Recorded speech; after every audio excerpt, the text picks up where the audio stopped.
I'm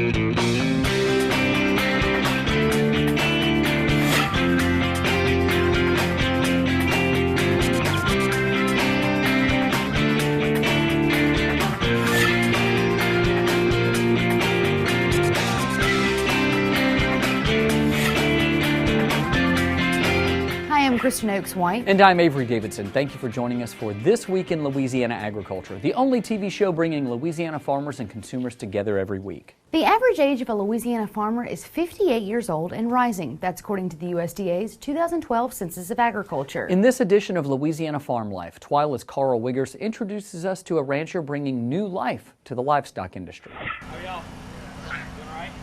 Galen Iverstine comes to downtown Baton Rouge to set up his tent and sell his grass-fed beef, poultry, and pork. Hey, how you doing? It's here where he connects with the people who eat what he raises. Iverstine also has a connection with his cattle as he watches them graze in vibrant green pastures near Kentwood. A lot of what we do is communicating with customers and trying to reconnect them with where their food comes from. A lot of it has to do with, making sure that they understand the work and the stewardship that goes into producing food. Woo, cow, come on! Iverstine moves 60 head of cattle around the 126-acre farm using an intensive rotational grazing technique. This allows the cattle to graze on fresh pasture every day. After their first few weeks in this barn, Iverstine's chickens follow the cattle's rotation and graze in the field as well.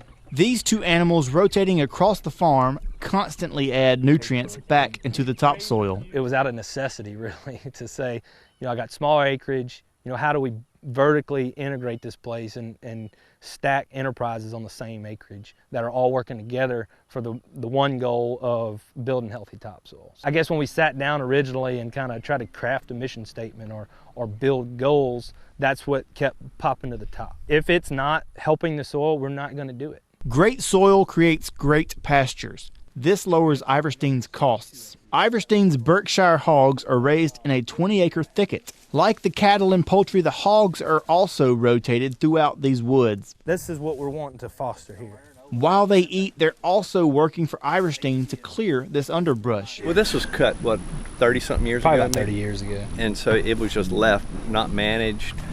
And so now we're gradually capturing it to create a savanna like you see up here. These hogs do that job until it's their turn to go to market. This is where Iverstine builds relationships with his customers and takes them to the farm, even if only in a short conversation.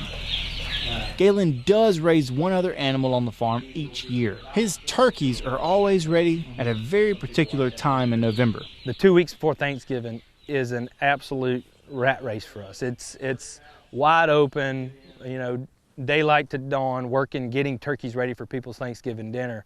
And then when we sit down and have our Thanksgiving dinner with our turkey we produce, just the thought of how many people's dinner table you're on that day. And they've trusted you to produce a turkey for their dinner. That's a lot of trust. And, it's, kind of humbling to think that they've invited you to dinner, for a very special day. If you would like to try Iverstine's pork, beef, or poultry, you can find them every Saturday at the Red Stick Farmers Market in downtown Baton Rouge. Later this summer, Iverstine will open a full-service butcher shop and smokehouse on Perkins Road here in Baton Rouge, and that is something I am really looking forward to, guys. That afternoon after the farmers market, they sent me home with some pork chops, and they were huge. They were some of the best pork chops I've ever had. Now, if something I saw on social media is correct, people can actually go and sign up to be taste testers, kind of like you were. You can. I saw on Instagram a few days ago where they were doing some late-night tests with some boudin recipes. Mm-hmm.